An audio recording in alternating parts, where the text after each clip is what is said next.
Hi, this is David Gronowski, host of A Neighbor's Choice and Things Hidden podcast, as well as some of our other programs like Science and You with our chief science advisor, Dr. Yu, and our seed oil survival series that we continue to have great fun unpacking the truth of nutrition. I wanted to give you a quick little message saying we appreciate all the support that we get from our uh, monthly contributors and our one-time donation supporters. And we'd encourage all of you to go to our website, aneighborschoice.com, click on contribute, and make a monthly pledge today, whether it's $1, $5, 15, 20, 50, whatever you want to do. Doesn't matter. Just be a part of building this new media project that we've developed to empower and inform, to inspire, to kickstart a scientific renaissance, an anthropological breakthrough and reformation in the church. All these things are possible with your support right now. So make that commitment today and help us keep doing the productions that we have. Thank you. Well, today is going to be a fun conversation. It's a good friend of the program returning. We haven't talked to him for a good little bit, but it's always wonderful to hear from our guest now. It's the host of the Scott Horton Show and the editor of the Libertarian Institute and antiwar.com, Scott Horton. How you doing, sir? I'm doing great. Thanks for having me back on your show, Dave. Appreciate it. Well, that's great to talk to you. And as you can tell, I'm speaking to you telepathically without having to move my mind. My mouth. So this will be exciting to see how I can communicate effectively in this manner. Well, I'm used to just doing radio with you anyway, man. And I'm an old radio guy. So. Well, very good. So now, unfortunately, although it's great to talk to you, I always bring you on. Usually you're like, when I bring you on, it's the angel of death. Something bad is going on around the world, and you're here to be to kind of sort it out for us and deliver the facts as they are, instead of, the emotional hysteria that surrounds all these different conflicts overseas. So, of course, everybody's talking about what's going on in the dispute between Israel and Palestine with the terrorist attacks of Hamas and the response that Israel is engaged in currently. So all that's happening right now. It's all popping off. At the same time, Biden just said, look, we're committed to our two favorite projects right now. We're not giving up on Ukraine. Ukraine is still our boy. We're going to take care of Ukraine, and we can take care of Israel at the same time. I think even Yellen said, we are more than capable of financing or taking care of two wars at the same time, Scott. So don't you agree with what they're saying there? We can take care of two wars. We still got it. Cheney agrees. Deficits don't matter, David. So I don't know what your problem is. Apparently, yeah, government, it's modern monetary theory. Government can print as much money as they want, and there will never be a problem from that. Yeah. It reminds me of like a wrestling skit where you got an older wrestler like Hulk Hogan, and he shows up and I can beat, I can punch two guys at the same time. I still got it. That's how the American foreign policy establishment sounds. Funny. I still got it. I can take on all of you whippersnappers. Watch. You know what? I mean, in that sense, in that horrible, cynical, ironic sense, Joe Biden is the perfect president for this moment. That's true, actually. Yeah. An old empire. Yeah. So I just wanted to kind of have you on because, you were always pretty straightforward at calling out exactly as objectively as one can ascertain the facts without getting, prejudiced by, different sides propaganda. And that's what a good historian should do. So, Scott, in this context here, what are some things that you think people need to be aware of who are coming to this issue, and they're trying to make sense of why this is happening and who's to blame and what do we do about it? Give us a little bit of insight into what people should probably first consider here. Well, look, I mean, as everybody knows, the Israelis are the good guys and the Palestinians are the bad guys, and they must be destroyed. And that's all you need to know. Yeah. Right? Because the Israelis are our friends and the other guys are the barbarians from the other side. I think that's the narrative that we all get. They never really show you a map and show you who's who. I think if you've seen a map of Israel lately, you might look at the West Bank and think that possibly the Jordanians invaded from across the river and took this big chunk out of Israel. Yeah. And in fact, that's the last little bit of Palestine that hasn't been conquered yet. And it's just the whole message, the whole question of who's occupying who and who's oppressing who gets so very skewed out of proportion here in the United States. And, in the Israeli media, it's not so. In the Israeli media, they fight like dogs all the time about everything because nobody can call each other anti-Semite as a distraction. They just keep fighting, right? And so these issues are all very plain and debated, very well debated. I don't know, extremely well debated, but pretty well debated in the Israeli media about just who's occupying who and who's doing what. There was a comedian on the Piers Morgan show the other night. He says, not too often that you have the poor oppressed people can carpet bomb their oppressors with impunity. Right. Something kind of funny going on here in the narrative you can see. Now, of course, that's not to say that Hamas, especially, or even hell, the Palestinian people at large are the good guys in the sense that whatever, everybody's a sinner or something. But they're the victims. That's the point. They don't have to be noble to be the ones who are being oppressed. Now, that's the context of what's happening here, is unlike what you kind of might misunderstand from TV, well, the Palestinians are attacking. It sounds like they have a country because you call them the Palestinians. That's how you identify them. And everybody has a country, right? But the thing is, they don't have a country at all. They're essentially living on Indian reservations. They've already been conquered and, licked, as they would have said in the Old West back, 55 years ago almost. Or what? Yeah, right around then, 1967. So they have been under occupation by Israel this whole time. And now Israel was created in 1948, and they cleansed the land of Palestinians who went to live in refugee camps all over the region and in the occupied territories. But they had created a sustainable situation in a way. Not that it was fair, but they created a situation that was 80-20, super duper majority Jewish versus Palestinian, Muslim and Christian. And so, or I should say Arab, Muslim and Christian. And so in doing that, they could have a Jewish democracy. But then in 1967, there was the 6-Day War, which actually Israel started. Like George W. Bush, they claimed it was a preemptive strike, although dubiously. And in that war, they ended up taking the West Bank and the Gaza Strip, which until then had been under the control of Jordan and Egypt. They had never gotten their Palestinian state when the Israelis got their Jewish state. And so they had been under the control of the neighboring powers. Then in the 67 war, Israel took that territory and all the people too. And they had cleansed some more people out of Israel, what we call Israel proper, within the 67 borders into the West Bank and Gaza. But they essentially, instead of like in 47, where they cleansed all that territory, not saying it was moral, but just saying, again, it was literally factually sustainable on the ground, that they had created a Jewish state at that point. Here now they have a situation where virtually half the population that's under the control of the national government of Israel are not citizens of it and have no rights. In fact, that's not exactly true because, again, you have that 1/5 of the Palestinians who are citizens, and they're sort of second-class citizens, but they are citizens of Israel and are treated more or less under the law, although it's pretty discriminatory law in a lot of ways. Can't intermarry, can't live wherever you want, this kind of stuff, like the Old South kind of feel to it in a way. But then the vast majority of the Palestinians are not citizens.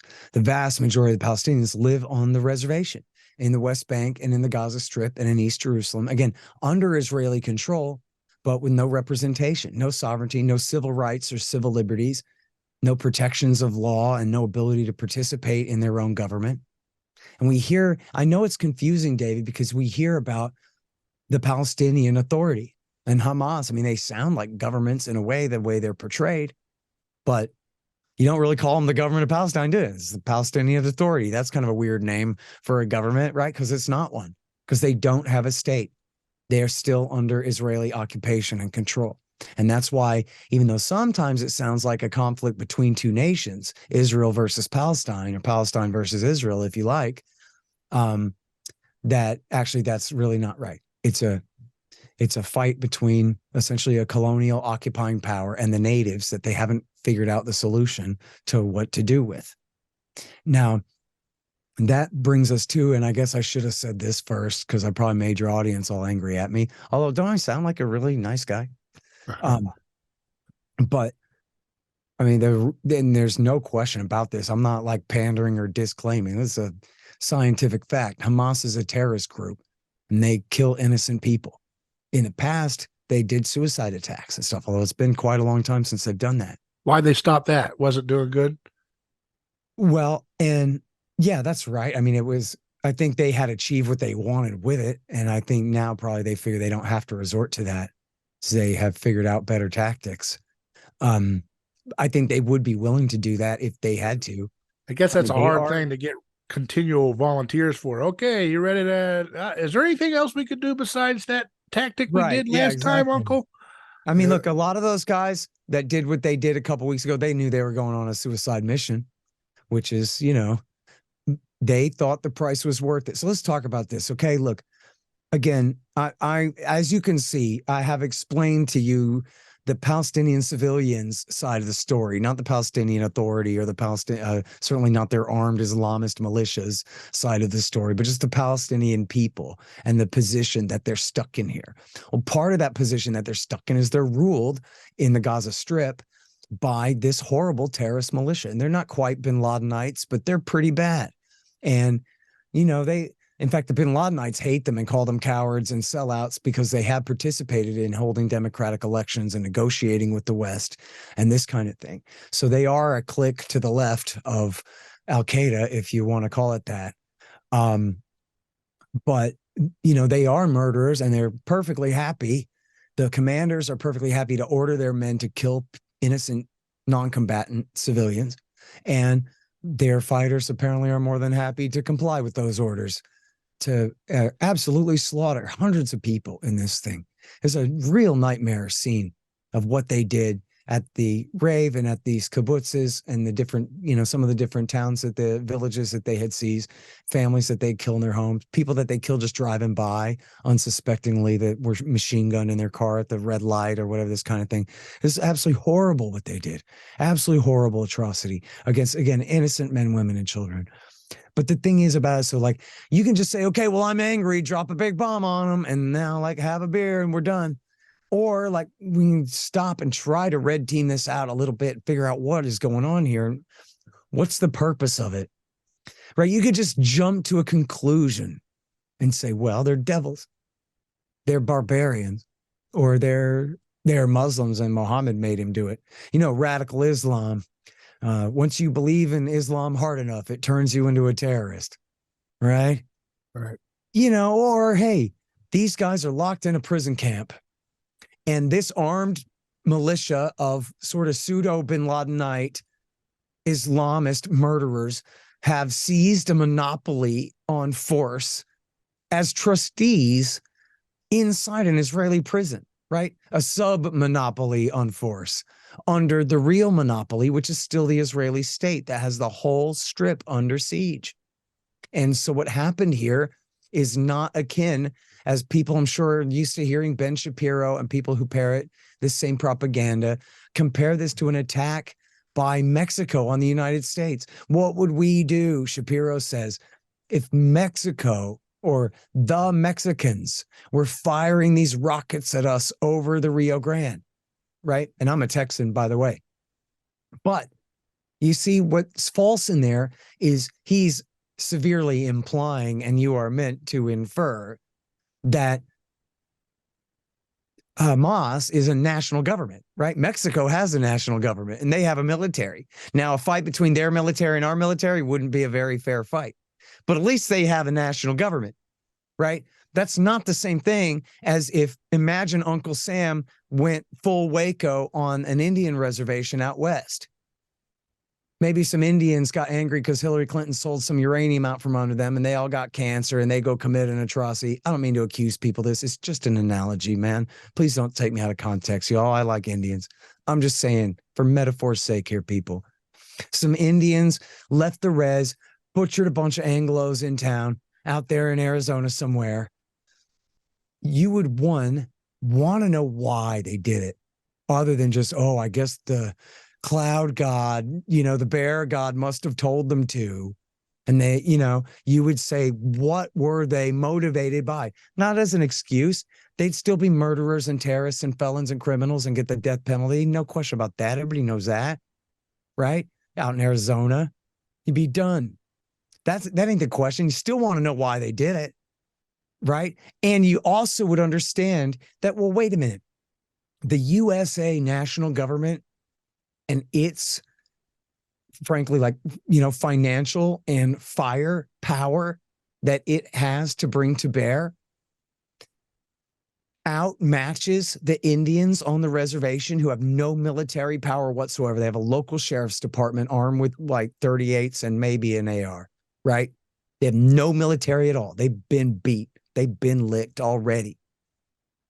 And can you imagine America bringing out its military power to take on the Indians on the reservation? Even if they had got some militia together with some ARs and AKs, there's got to be a better way to solve that than bombing them. Right. When you just examine the relative imbalance in power between them. Again, who could spin for guys who went and scalped a bunch of women and children? Nobody's taking their side. Just the question is, what are you going to do? Bomb everybody else who didn't do it? You're going to turn this thing into a worse catastrophe than it already is? It makes no sense. And Ben Shapiro's right, I guess. If the Mexican military launches an unprovoked attack across the Rio Grande, well, we're going to have to whoop their bottoms, right? But that ain't this. Something happens out there on the res, we need to negotiate. You send in Sam Jackson, the negotiator, to talk this through. You guys need a cigarette? You need a helicopter? Let's figure this out. By the time the end credits roll. And that should be the spirit behind the whole situation in Israel-Palestine. This whole thing is horrible. Everyone, pull the emergency brake. Don't let it keep getting worse. And I'm sorry, I think I heard you trying to get in there. I was about to keep going. No, I think it's important to maybe go back to and also talk about the relationship between Israel's government and Hamas, right? I mean, they go back and I guess Israel and maybe America in some ways kind of put Hamas on the map, did they not? I mean, in terms of, yes, there's, I mean, I'm looking at a story in UPI.com, Hamas History Tied to Israel by Richard Sale. A great story from Justin Raimondo at your website, antiwar.com, Hamas, Son of Israel. Got another story in The Intercept called Blowback, How Israel Went from Helping Create Hamas to Bombing It. By Mehdi Hassan. And then, you've got, a lot of other quotes. I remember, I think you even quoted some stuff on Twitter from Netanyahu saying that they would prefer to promote Hamas, right? Even that was recently, and he said that. Why is it? Totally right. You're totally right. So listen, here's the deal. And I know this is complicated for people unless they already know it and they're just going to be mad at me or something, or they already know, and I don't know, they think I'm smart. But it's difficult for people who are new to the subject. But the bottom line here, David, is that the Israelis don't want peace. They want the West Bank. They want that land, Judea and Samaria. And one day they're going to get it. And they're going to continue to expand facts on the ground until they've colonized the whole place. At some point, the Palestinians are just going to have to lay down and die, or go jump in the Jordan River, or move to the Sinai Desert and bake in the sun. But that land is going to belong to them. And by the way, when I say Israel, I mean certain right-wing political factions who have seized control of that state. The Likud party and the parties to the right of them, which I think are probably fairly representative of the people of Israel, quite frankly. But that's who's in charge and are making the decisions. That's who's responsible, not the I thought the population. Israeli people were more moderate That's right. in general, or they used to be, and on Well, this look, matter. I'm not an opinion pollster. I think Yeah. there's broad support for Netanyahu's coalition, unfortunately, but I don't know how deep it really goes. I'll tell you this. I remember 20 years ago, there was a poll that said that the Israel, in fact, I think there was one more recent than that too. But this one was in the era of Sharon. And it said, listen, the Israeli Jewish population agrees they want to give up a Palestinian state, like in the deal, and let the Palestinians have the West Bank, the Gaza Strip, and East Jerusalem. And so they can have their 80-20 Zionist liberal dream again without having all these unwanted Palestinians. What's the 20 again?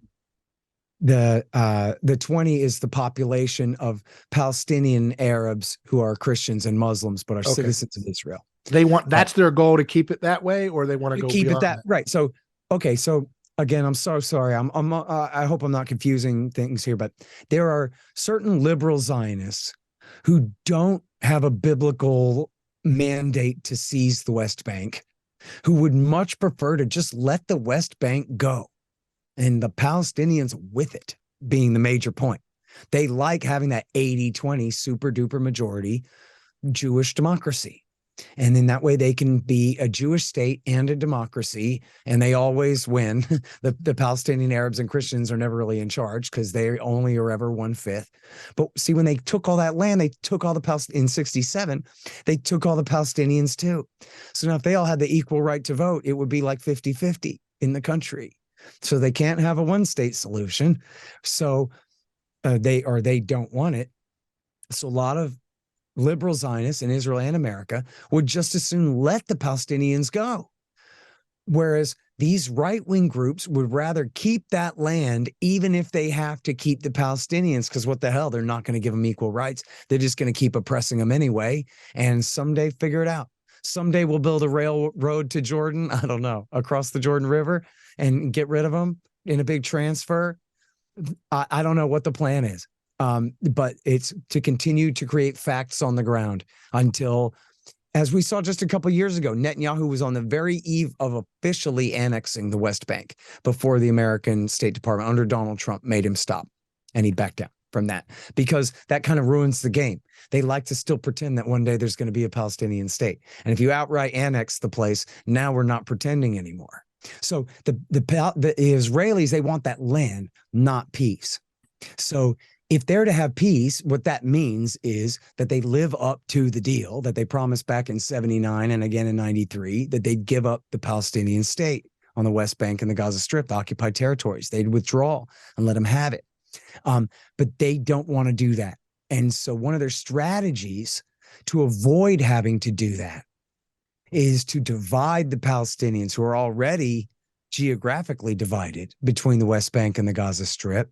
And now, because of the settlements, even East Jerusalem is cut off from the rest of the West Bank. And since they're already divided physically, then having a divided government, rigging it up so that we have the Palestinian Authority on the West Bank and we have Hamas on the Gaza Strip, that benefits Israel. And listen, this sounds crazy, but you just said it and you're right. And I urge your audience to read it, not just to check our work, but to really grok this, man, to understand how cynical this policy is. Read Richard Sale, and that's sail like on sail, not your sailboat. Richard Sale, UPI, he's a conservative. He's like a Reaganite reporter. UPI is like close Washington Times wire service kind of deal, or at least used to be. He's not some liberal namby-pamby guy you don't like, I promise. It's Richard freaking Sale. You can look him up, check out his background as a journalist, and check out the sourcing in the article. He's talking the highest level intelligence sources in the United States and Israel saying this. And then they say it's our great regret that we created Hamas. Now, that's actually overstatement. The Muslim Brotherhood created Hamas, a guy named Sheikh Yassin and his partners. I didn't memorize all their names, but these were the guys who created it. But the Israelis, again, they're in total control of the situation. They helped them. They financed them directly, and they arrested all their opponents in the PA and in any other kind of group. And the reason they did this is very simple, actually, is just to create a right-wing religious alternative to the secular nationalist / commie PLO and the Popular Front for the Liberation of Palestine and these other groups. And so the further you divide them, the more that you conquer. And after all, it's kind of weird that they're all a bunch of commies under Yasser Arafat and his people when they are Sunni Muslims and do believe in their religion. They're not just nominally, and that doesn't mean they're fundamentalist wackos, but it just means they are believers in their faith. And so it made sense for the Israelis that, I know how we'll get them. We'll help support. And then Hamas, they made their inroads with the population, and I don't know if they were told to do this or what, but they became a severe welfare agency for the people of Palestine. Well, why do they need so much welfare? Well, they're living in refugee camps. Yeah. And so sort of like, why does anybody pal around with the Black Panthers? Well, they're feeding breakfast to their children, right? Hamas comes and feeds everybody breakfast, educates the children, takes care of local security issues and conflicts and what have you. Right? Like the Taliban taking over from the warlords. You want chaos or you want law and order under our harsh rule, right? And so, and with services that they provided that the warlords didn't give a damn to even pretend to provide, right? If you want to make that analogy again. It's not a perfect analogy. I'm not accusing Hamas of being the Taliban, but whatever. Point is, Israel made the people of especially Gaza dependent on them, and then literally bolstered them. And this goes back, okay? This goes way back. But now bring us back up to present day, as you said in the way that you framed your question there, was about Netanyahu himself. And I want to read to you a couple of quotes here, if you'll indulge me. You, as Bram Heifetz, as Bram Heifetz, rest in peace, buddy, would have said back when, you cannot make this stuff up. Right. This comes from Benjamin Netanyahu's own words. The longest serving prime minister in Israeli history, King Bibi himself, current prime minister of the Likud party. He said this just in 2019, okay, just 4 years ago. He said this to a meeting of his party leaders in the Knesset, that's their parliament. He said to them, anyone who wants to thwart the establishment of a Palestinian state has to support bolstering Hamas and transferring money to Hamas. Now, he understands how ironic and crazy this sounds. So he elaborates. He says, this is part of our strategy to isolate the Palestinians in Gaza from the Palestinians in the West Bank. It's impossible to reach an agreement with them. Everybody knows this, but we control the height of the flame. You see the arrogance there? Yeah. This could be Bill Clinton talking about Al-Qaeda in the 1990s. Yeah, they keep blowing up our embassies and attacking some of our targets overseas, but they're real useful in Bosnia and Kosovo and Chechnya, and we control the height of the flame, right? And then, next thing you know, your towers fall down with 3,000 civilians inside, right? That's the kind of arrogance. We control the height of the flame. No, the flame just jumped out of the pan and slaughtered, I don't know what the number is now, 600 civilians, 700 civilians, men, women, and children burned alive in their homes, or at least burned in their homes, murdered. Then, this is from Bezalel Smotrich. And he is the leader of the Religious Zionist Party, which is in coalition with Netanyahu right now in his ruling coalition. And he's the current Minister of Finance, right? Their Treasury Secretary. Mm-hmm. Okay. Not the minister of picking up garbage or something, right? This is one of the main leaders of the, I believe, yes, the religious right in the parliament, and one of the main leaders of the coalition government. And he said, the PA, that is Fatah, i.e. the PLO, the Palestinian Authority out there in the West Bank, Abu Abbas and his men, who cut much more reasonable figures than Hamas and wear suits and speak English and sometimes travel to meetings and things. The PA is a liability said Smotrich. The PA is a liability and Hamas is an asset. On the international playing field, in this game of delegitimization, think about it for a second. The PA is a liability and Hamas is an asset. It's a terrorist organization. So nobody will recognize it. Nobody will give it status at the International Criminal Court. Nobody will let them push resolutions at the United Nations, and then leaving us to need an American veto or not need one. And so on the current, given the current situation and the fact that the central playing field is international, Abu Mazen, that is Abu Abbas, the PA, is costing us serious casualties, and Hamas in such a situation would be an asset. And by serious casualties there, he means in terms of public relations. Right. In terms of public relations. Abu Abbas, because he wears a suit and seems like maybe you could sit down and have a talk with him, he's a liability. And so they go on and on. I mean, imagine what in the world could explain, and people, all this comes from the Israeli media, and none of these quotes are in dispute. You can read this at Haaretz. Imagine Prime Minister Netanyahu saying, anyone, and this is his position, he's not accusing somebody, he's saying anyone who wants to thwart the establishment of a Palestinian state has to support bolstering Hamas. Then again, as I say, we control the height of the flame. And on top of that, one more. This comes from a female member of the Israeli Defense Forces who had been on perimeter duty near Gaza. And I don't know if she was attacked and survived or if she was off duty that day or what, rotated out or what. But she said just a few weeks ago, she told her commanding officers, hey, Hamas is up to something. I can see them. They're training and they're practicing and they're doing this and that maneuvers. They're like running and then jumping down on their bellies and shooting and then getting up and running again and whatever. They're training.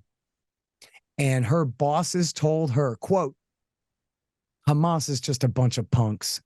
They won't do anything. Okay, so you understand what I'm saying to you? This is indisputable, okay? The official policy of the Benjamin Netanyahu government is to help to perpetuate Hamas's rule in Gaza so that he has a perfect enemy to scapegoat, so that he can say to you, David, I have no partner for peace. You don't expect me to negotiate with Hamas, do you? Right. That's it. It's as simple as that. And now let's be clear. By scapegoat, we don't mean Hamas's, because everybody takes that word scapegoat. They mean, oh, scapegoat is purely innocent. No, we're not saying that Hamas is, or you're not saying that Hamas is a scapegoat in the innocent sense. Palestinian civilians are innocent, and that they're hanging Hamas around the neck of the people of Palestine. Right. So let me. So they have two, from what those quotes say, from their leadership in that government, they have two objectives that they want to support Hamas. One, it divides the Palestinian Authority folks in the West Bank from the Hamas-run people in Gaza. Mm-hmm. The division is helpful when you're not united, right? If you have an opponent. And number two, furthermore, to elevate Hamas because they're more likely to do violent, brutal, horrible terrorist attacks, which in the court of public opinion around the world helps the campaign for Israel to be more tough and aggressive in their reactions to Palestinian. Let me walk back sort of one little part of your summary there. I did not mean to imply that they like to have Hamas break out of the wall and slaughter hundreds of people every once in a while. And I don't think you really took me to mean that, but the way you summarized what I said could have been taken that way. But the thing is, they don't have to continue to be able to, I think the idea was they can't break out and reach out and touch Israeli civilians. And so it's fine. But the idea is it doesn't matter whether they committed any real terrorist attacks recently or not, that as long as they're Hamas, that's delegitimate enough. That is, those guys essentially cannot be redeemed. They cannot be brought in from the cold in the way that eventually you can negotiate with Gaddafi before you betray him and murder him again. where these guys, you don't expect us to deal with them ever just because of their black masks and their AKs and their violent rhetoric. And in fact, by the way, when Hamas rewrote their charter to say we would recognize Israel within 67 borders, you don't hear about that. You know, I saw one of their main leaders, one of their head guys on the Charlie Rose show about, I don't know, 10, 15 years ago, maybe, probably late Bush years. He said, Charlie Rose, we will recognize Israel within 67 borders as part of the final deal. We're happy to sign on the bottom line. We're not going to recognize them first, but we will recognize them in the deal. And, you know, part of the problem is, as Daryl Cooper, the great podcaster Daryl Cooper, historian, Martyr Made is his name on his podcast. He says, it all depends on where you hit play on the movie, if you want to know like who's aggressing against who here, you know what I mean? And so you can find that context. How about Jimmy Carter and Zbigniew Brzezinski made a peace deal between Egypt and Israel in 1979 at Camp David, and made them promise to give up the West Bank, to stop the colonization, and give up the West Bank and the Gaza Strip to be a Palestinian state. Well, they never forgave them for that. Yeah. And they never did it. They never lived up to it. That was 40 years ago and 44. And then Bill Clinton had them shake hands. Remember Arafat and Yasser Rabin on the White House lawn in 93? They went to Oslo. They hammered out the deal. By the end of the decade, we'll have an independent Palestinian state. And then all it took was an Israeli right-wing settler assassin to murder the prime minister, Yitzhak Rabin, and Hamas to set off a couple of suicide bombs. And they each have their own perfect enemy to perpetuate themselves the way that they have ever since then. Oh, and you know what? This is where I went off on my tangent, where I didn't quite wrap up that thought, because you had asked me about the Israeli public opinion about all this. And I was going to say, 20 years ago, there was a poll that said the Israeli people do want to give up the Palestinian state. Let them have their independence. However, if they won't do that, if the government won't do that, then we want Ariel Sharon, the butcher of Beirut, because he's a tough guy and he'll protect us. So, in other words, if our government won't negotiate in good faith and live up to their promises that they've already made to the nations of the world and all of these things, all their contracts and all their signatures and their deals with the Palestinians, if they won't do that, then we want real tough guys to protect us from the enemy that they are perpetuating for us. In other words, it's not our fault, David, that we're stuck in 2023 talking about this. They should have solved this 30 years ago. That was their mandate to do. And they let, you know, the Israeli, mostly after Rabin was killed, they were happy to let Hamas play their role in sabotaging it. You know, honestly, like, there were people who, there in almost every peace negotiation, there's still some violence going on. You can either keep the negotiation going and solve it, or you can say, nope, that violence means we call it off, and use that as an excuse. Mm-hmm. And, you know, one last thing here, I'm not sure how short on time we are, but let me squeeze this in here. People say, oh, but it's such an intractable position. Every Palestinian is Osama bin Laden, the suicide bomber, and no Jew will ever be safe over there in Israel with them if they're free and this and that. It's just not right. And there's really no reason for people to believe that. And what this is it's a dispute over land. And yes, it's a dispute over holy sites, but even the Israeli authorities don't want their religious right to blow up the Al-Aqsa Mosque and rebuild the third temple and start sacrificing animals and start World War III to force the Messiah to come back. That's a very small number of Israeli Jews who want to fight that religious war. The Israeli state doesn't want that. And so those religion sites, in other words, the status quo, somehow freeze it in amber right now. The authority and the trait's not perfect, but the compromises over the religious sites, that can stay more or less how it is. You know, it's just, and so it's just a question of who owns the property and who's allowed to oppress who's allowed to have their own elected security forces and who is dominated by somebody else. And there are binational type states all over the world. America's not the only melting pot. And there are very few countries in the world that are ethnically homogeneous at all anymore. and yet they get along. They figure it out. And, here's an example that I had spaced out and didn't think of, but I was reading about Bosnia, where, of course, they butchered each other. The Muslims, the Croats, and the Serbs butchered each other in massacre after massacre all the way around in all directions for years, and then they stopped. And they somehow worked it out. They could either nurse those grudges and keep fighting a dirty war and assassinating each other in their sleep in the middle of the night, or not. And they've chosen not. But anyway, I was reading a book about that, and the guy said, hey, look at this. And I just didn't even think of this, David. Maybe you knew this off the top of your head or whatever. I just didn't even consider this. But of course, this is true. There are millions of Germans that live in France right now because of the way the borders are drawn after the Second World War. Millions of Germans. You want to talk about bad blood? If the Germans and the French want to get mad about who killed who in the past and keep fighting, they can do that right now or not. And but what about, what about so much more civilized? Yeah, really? Well, the Germans were the ones who did the Holocaust. How civilized is that? What about the what Americans here from the like Netanyahu has said? I think he said that in an interview with Jordan Peterson. He said, look, this was our historic homeland, and all the persecutions that we experienced as a people, we finally get back to our homeland. What would you do if you come home and somebody's moved into your home that was your property, and you come back and they've moved in without, you've done it. I think he said something to that effect. And that's what a lot of Americans hear about that scenario. The other thing I want you to address that a lot of Americans hear is that, look at the difference in quality. The Palestinians hide behind their women and children, and the Israelis, they don't do that. They don't put that's a damn human lie. Let's shields. start with that. Israeli military headquarters is smack dab in the middle of Tel Aviv. There's your human shield right there. So that's debunked.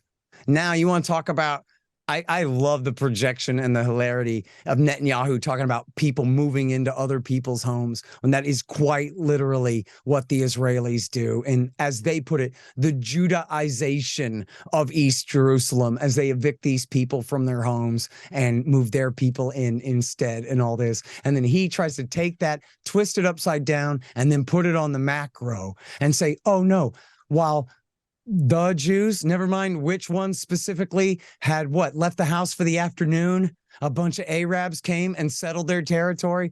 Oh, no, we're talking about the mythical exile from 2,000 years ago. That means by the order of my great-great-grandma to the 100th power, Lithuanians and Russians and Poles and Germans and New Yorkers get to have the right to, quote, return to the land. Like there's no statute of limitations on being absentee from your property here. You want to talk about show me your land deed 2,000 years ago, and some schmuck from Brooklyn gets to move in there and claim that this is his holy land. He is the one who has the right to return to it. But the actual Palestinians who are from there, whose fathers and grandfathers and great-grandfathers back to the 100th power were literally the ones who tilled that soil and worked that land and lived on it, they have no right? Give me a break. And quite frankly, the whole story of the myth of the Romans' exile of the ancient Hebrews is not true anyway. And this is debunked, I'm sure, by many, but for one, by the Israeli historian Shlomo Sand from Tel Aviv University, who tells a story in his book, The Invention of the State of Israel, about how he went to the oldest rabbi librarian guys keeping the libraries. You can imagine the old rabbis keeping the library there at Tel Aviv University. And he says, where's the shelf on the Roman exile? And they got everything, right? They got everything. Where's the shelf on the Roman exile?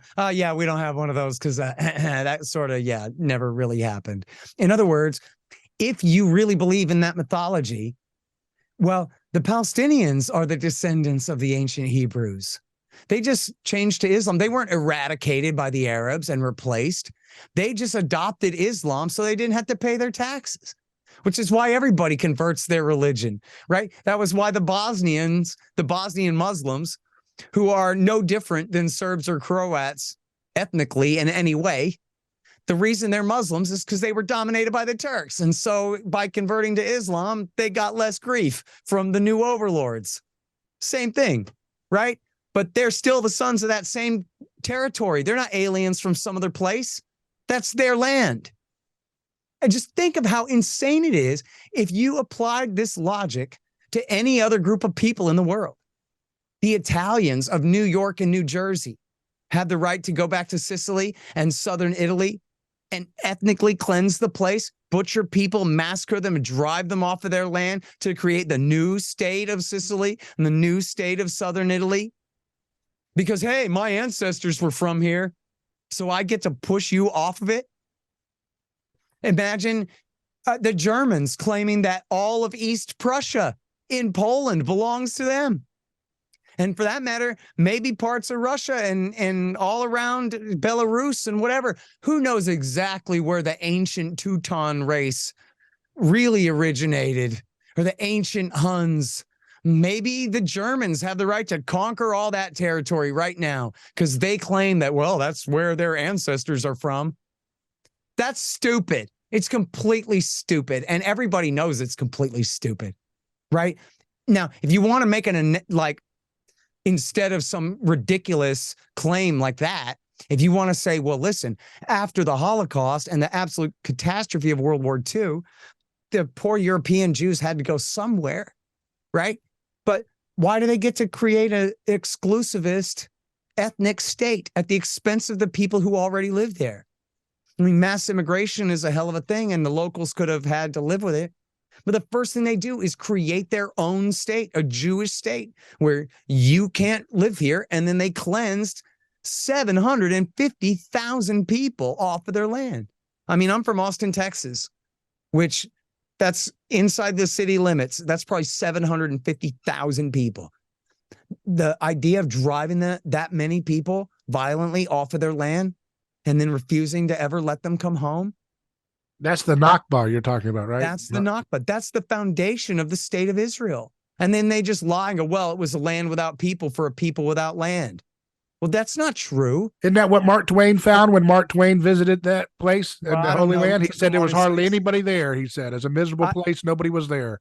Well, I don't know who told him that, or if they were. Mark Twain went there. He went there on a little missions trip or something like that with his church. For all I know, they were refugees from ongoing fighting in that moment or something. But who could imagine that it's true that the eastern shore of the Mediterranean Sea didn't have any people living there in the 1940s? Get the hell out of here with that. Come on. So what's an actual practice? You know, I think you agree with the general non-intervention approach, like Ron Paul and I. Absolutely right. But like in general, what realistically could happen now to be a practical solution in your opinion?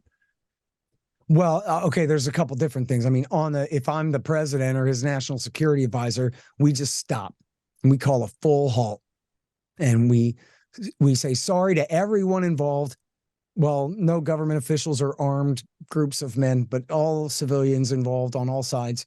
And we are now officially butting out forever because it couldn't possibly help. Now look at Biden encouraging Netanyahu to escalate the war. I mean, if he does a full-scale ground invasion, that could lead to a war with Hezbollah, which could lead to, as we know, Iraq War 4, or even real war with Iran, or God knows what. And I'm not saying I think that's surely what's going to happen, but that's certainly a risk that's being taken right now because of America telling Israel, yeah, go ahead and hit them, right? Israel's like a young bully with an older brother, and or a banker with the central bank behind him to bail him out when he makes bad bets, right? And that wasn't an anti-Jewish slight at banking. That I was strictly about who takes the most advantage of the government having their back to do irresponsible things. Sorry if anybody misunderstood that. I didn't mean to say it in a way that people would say it. But you understand, that's called the Greenspan put. Doesn't matter that Greenspan was Jewish either. It's called the Greenspan put. If your bank goes out of business, don't worry. Alan Greenspan will save it. So go ahead and be a lousy businessman all you want. Same thing here. Moral hazard, what you're talking about. Yeah, moral hazard. Right? That's right. We give them a moral hazard, so we should stop doing that. And then I believe that the incentives would be much more on Israel to find real negotiators, to find a way out of this. And it's just not true. People just assume up front that, oh, can't be solved, only with bombs. I'm real mad, whatever. But that's just childish and dumb. Yes, good negotiators working with partners of good faith on all sides could hammer this out and have a resolution.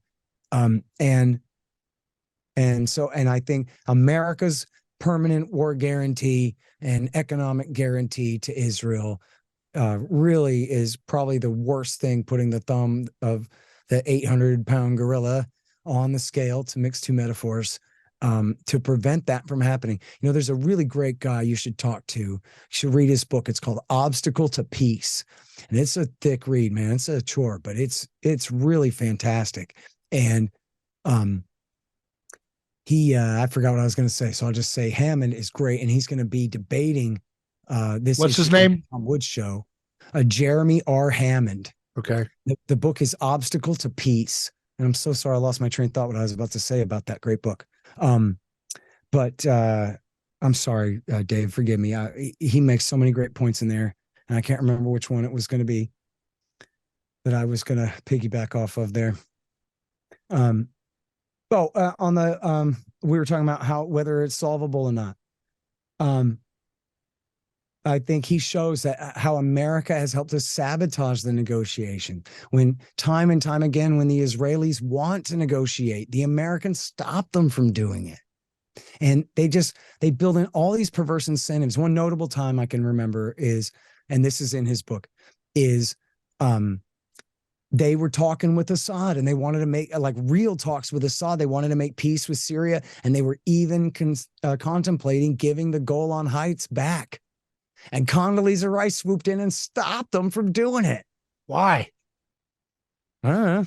Birth pangs of a new Middle East, baby. We're spreading democracy. I don't know. She had a better idea, she thought, you know. And so this kind of thing happens time and again. And I really think that, yes, look, here's a great example from our recent past. And you know what? Biden said today, and it was Joe Biden, by the way, who said this, everybody. I know how much you respect him. Biden said America's the glue that holds the world together. And I have to tell you, I believe that he believes that. I really do. I know that he believes that he is a firefighter and always has spent his whole career making the world a better place, putting out fires. And you can never convince him otherwise.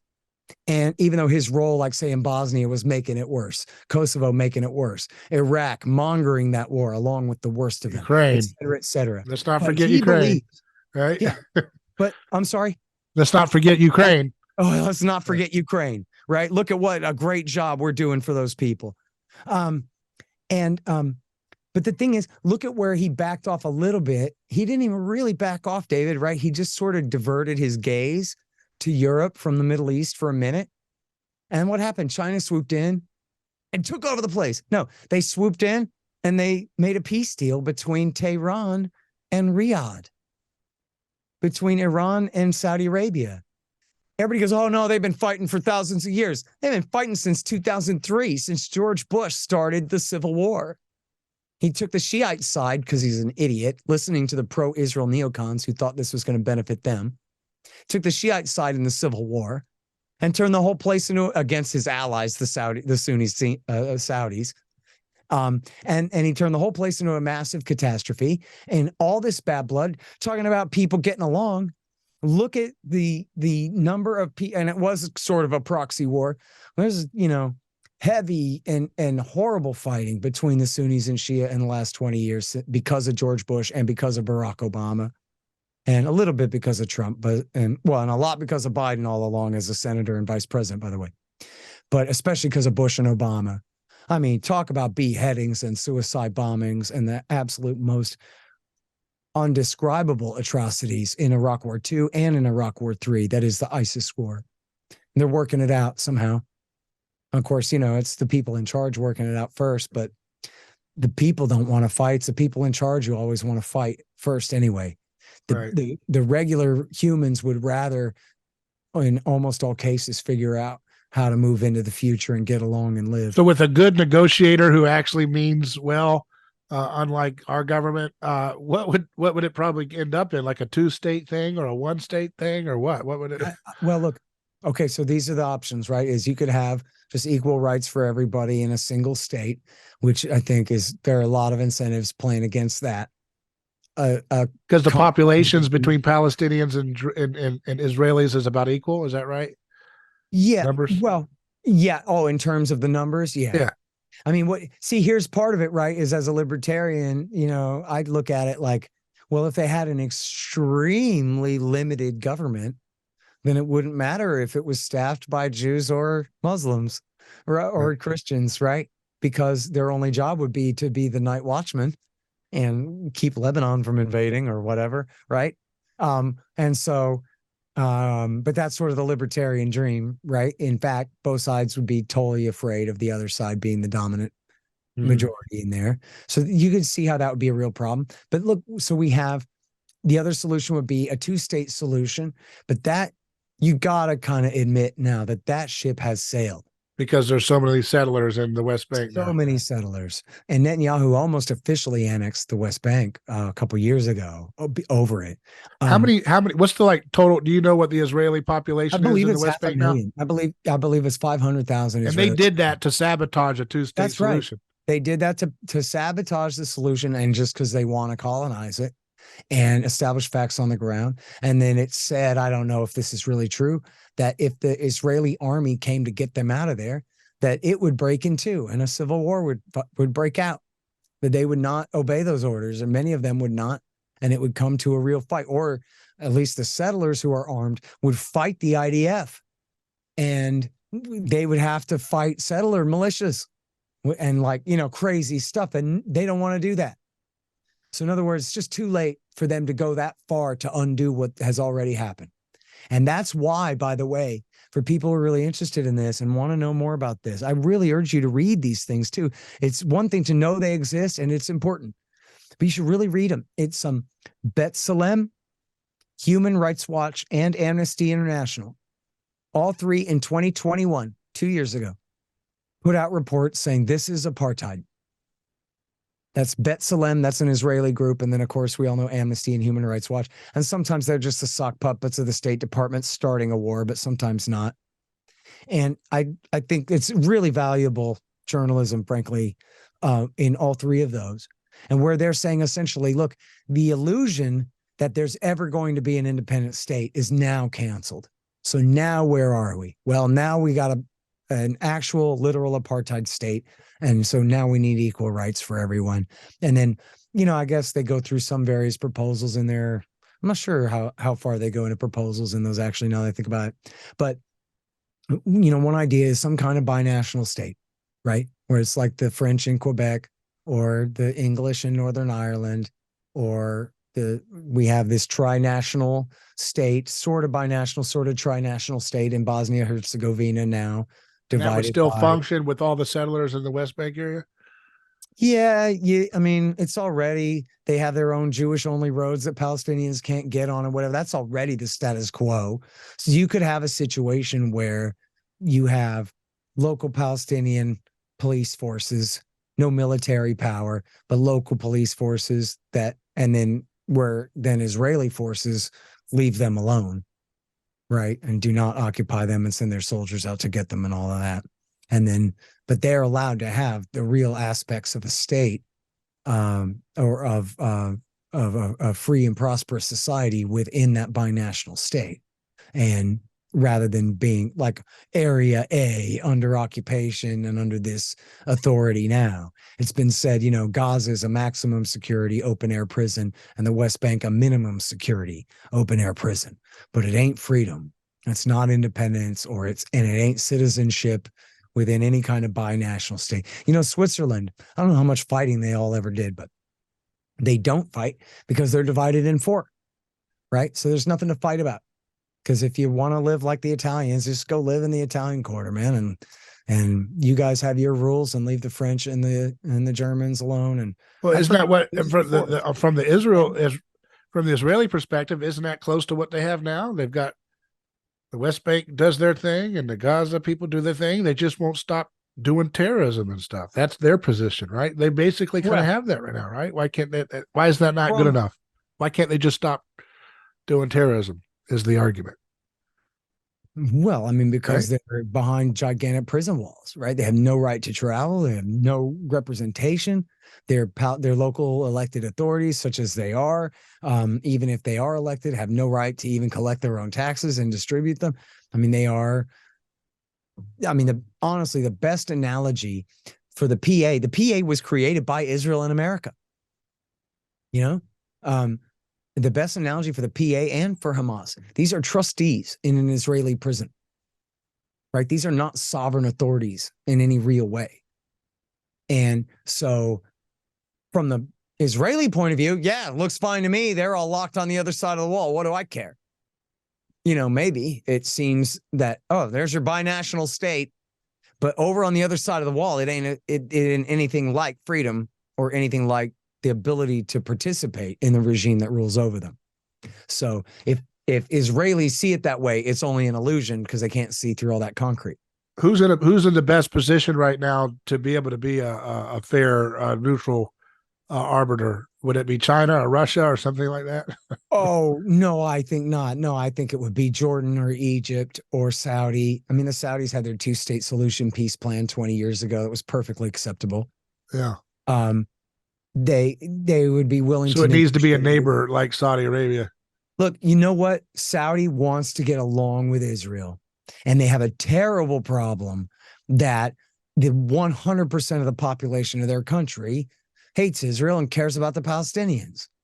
And so how do you solve that problem? Solve the problem. And then it's cool, you know? So it's not about their good heart. It's about their strategic interests. Do they want to have an ongoing problem with Israel, or they want to get along? And so apparently they want to get along with Iran. Erdogan is not.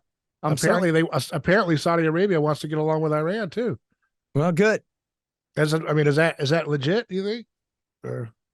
Yeah, I mean, China came in and brokered this deal, and I don't know like how far, like the real details are how far they're going in their cooperation. But look, unless you are quite literally a religious zealot on a crusade that can't be stopped from one, the other, or the other side, or unless you have a corporation that is in on it and you get to cash in on the tax money of furthering these policies of conflict, or unless you're a general or an admiral who has, you know, or a colonel who has, or a captain who has stars and ribbons depending on getting their ticket punched doing the next thing, then peace is in the interest of everybody. Yeah. Right. This is what, I don't know who named it this, and I guess I need to finally study this. It's called public choice theory. And it means that there's no such thing as the public interest at all. There's only the interest of the people who are in charge, and the squeaky wheel gets the grease, and they get their way, and the way that they make their decisions essentially reflect, whether they are wise or not, reflect their attempt to satisfy their own interests. So it's good for Hamas to stay at war. It's good for the Likud to stay at war. And it's good for Lockheed to stay at war. It's good for Republicans and Democrats to stay at war. Right. But it's bad for the people of America and Israel and Palestine. And we're stuck with these security forces who, of course, are self-interested. In this Monty Python, or not even that, it's just like some old stupid old joke about the knight. This is like, hey, king, I'm Henry, your new knight, here to protect you from all your enemies in the Southwest. And the king says, but I don't have any enemies in the Southwest. And the knight says, yes, you do. And I'm here to protect you from them, right? Because he just got back from picking a fight for this king. And of course they all do that. What are they going to do? Get a real job? Just no different than if we're talking about the Department of Health and Human Services. You think they want to solve health so they can retire? You know, think the Federal Reserve wants to smooth out the boom bust cycle, so we don't. It kind of reminds me of what Trump said recently about that pro-life lobby. He said, "You guys are mad at me because I solved your problem. I repealed your Roe v. Wade, and now you're mad because I think you kind of." He insinuated, "I think you kind of liked having that as a fundraising thing for decade after decade, and now that I took it off the table and gave you more leverage, you're not happy because you can't fundraise as an embittered Makes sense. victim." And listen, So I should have started with this. David, and I'm sorry I didn't. Donald Trump has said twice, maybe 3 times, explicitly, the military industrial complex rules DC. They like war because they like money. And boy, do they push, and boy, do they like war. Corruption, corruption, corruption, arms dealers, and influence, et cetera, et cetera. I'm paraphrasing, but anybody can look that up. Ike Eisenhower coined the phrase 5-star general, 2-term Republican president, winner of World War II, him and Stalin, said, "Yeah, well, oops, I helped build this combine and I can't figure out how to stop it. Good luck, everybody else." take care. And then he retired. And everybody's seen it. This is my first conspiracy theory when I was like in 4th grade. The kid down the street, "How you doing, Oscar? You out there somewhere?" Oscar said to me, "The military industrial complex." I said, "What's that?" And he goes, "Ike Eisenhower said it. It's where the arms industry wants war because they get to sell weapons." Cha-ching. No different than any other government program. It's a racket. And hey, Smedley Butler said that. And so look, I think that's really the most important thing in terms of like the social psychology of all that. That should be the mainstream consensus now. It's not counterculture to think that America's national security establishment is corrupt. It is. The things that it does are wrong, basically. And it's important for the power. Guilty. It's important for the power folks like Daryl Cooper, like you mentioned. We've had him on the show and talked a lot. And you, who focus on history, to tell true history, because when you tell the truth about history, it has an effect through the generations of softening the appetite for the stupidity of endless wars and conflicts. And it has a loosening effect of the whole, anger and violent aggression, tit for tat reciprocity of the deal.